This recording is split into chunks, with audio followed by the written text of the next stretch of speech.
আসসালামু আলাইকুম ওয়া রাহমাতুল্লাহি ওয়া বারাকাতুহু। কেমন আছেন আমার কলিজার আদরের টুকরা পুরা? আল্লাহ সবাইকে ভালো সুস্থ রাখা তৌফিক দান করুন, এই দোয়া সবসময় করছি এবং আপনাদের দোয়ায় আশীর্বাদে আমিও ভালো আছি আলহামদুলিল্লাহ। আল্লাহর কাছে শুকরিয়া জানাচ্ছি। আপুরা, আজকে আমি আপনাদের সামনে হাজির হয়েছি গরুর গোশ এবং আলু নিয়ে। আমি আলু গরুর গোশ একসঙ্গে আমি দিয়ে দিলাম এবং আমি পেঁয়াজ কাটানো আমি দিয়ে দিচ্ছি। আজকে আমি গরুর গোশ দিয়ে আলু দিয়ে রান্না করব। তো আমি পেঁয়াজও দিয়ে দিলাম। এবারে আমি দিয়ে দিব হলুদ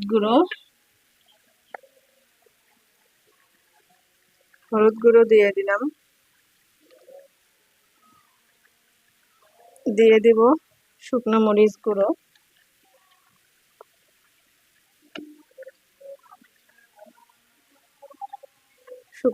গুঁড়ো, দিয়ে দিলাম।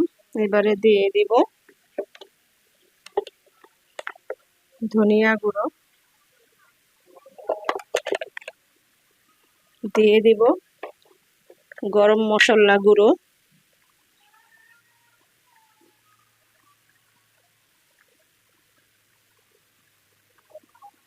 দিয়ে দিব পরিমাণ মতো লবণ,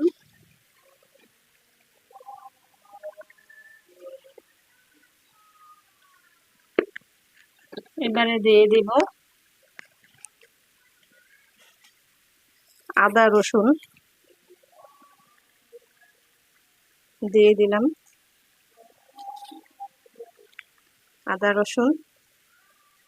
এবার আমি সরিষার তেল দিয়ে দিব।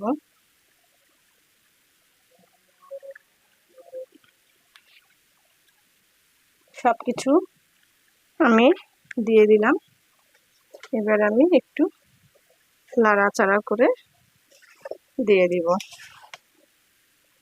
আপনারা মশলা কষিয়ে গরুর গোশ রান্না করে খেলে ওই রান্নাটাও মজাদার হয় এবং এইভাবে সব কিছু একসঙ্গে দিয়ে আর রান্না করে খেলে এই রান্নাটাও ভালো হয়।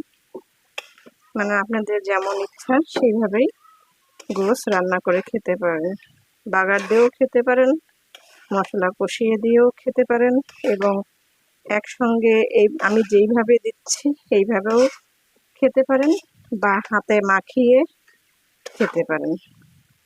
সবভাবেই খাওয়ানো যায়। তো হয়ে গেল নাড়ানো। এবারে আমি ঢেকে দিব।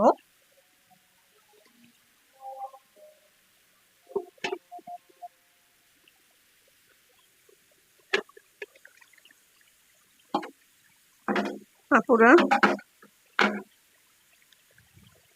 আলু দিয়ে গরুর গোশ আমি ভালো করে একটু কষিয়ে নিচ্ছি। দেখাই যাচ্ছে আমি কিন্তু পানি দেইনি, অবশ্য আপনারা ভিডিওতে দেখেছেন গোশ থেকে যেই পানি বের হয়েছে ওই পানি দিয়ে আমি গোশটাকে ভালো করে কষিয়ে নিয়ে তারপর আমি ঝোলের পানি দিয়ে দিব। আরও কষাইতে হবে, এই পানিগুলো যা আছে সব শুকিয়ে যে তারপর আমি ঝোলের পানি দিব। যত গোশ কষাবেন ততই তরকারিটা টেস্টি মজাদার হবে খেতে। তো আমি আবারও ঢেকে দিচ্ছি।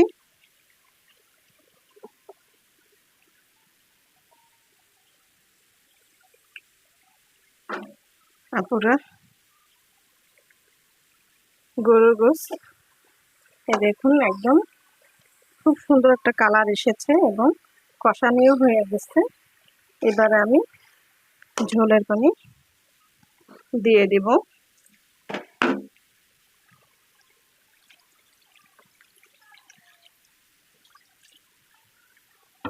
দিয়ে দিলাম ঝোলের পানি।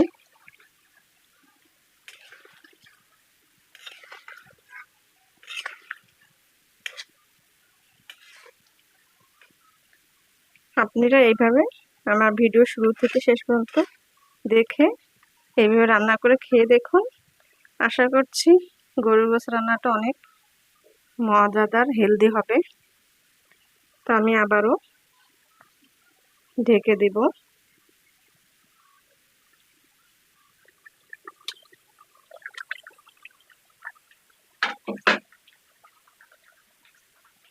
আপুরা, গরুর গোশ রান্না হয়ে গেল। এবারে আমি নামিয়ে নিব।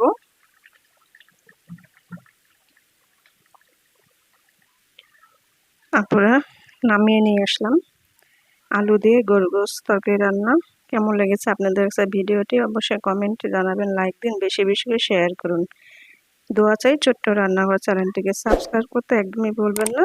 যারা নতুন আপনারা দেখছেন তারা পাশে বেল বাটনটি ক্লিক করে আমার ভিডিওর পাশেই থাকুন। সবাই ভালো থাকুন ও সুস্থ থাকুন এই দোয়া কামনা করে রেখে দিচ্ছি। আসসালামু আলাইকুম ওয়া রাহমাতুল্লাহি ওয়া বারাকাতুহু।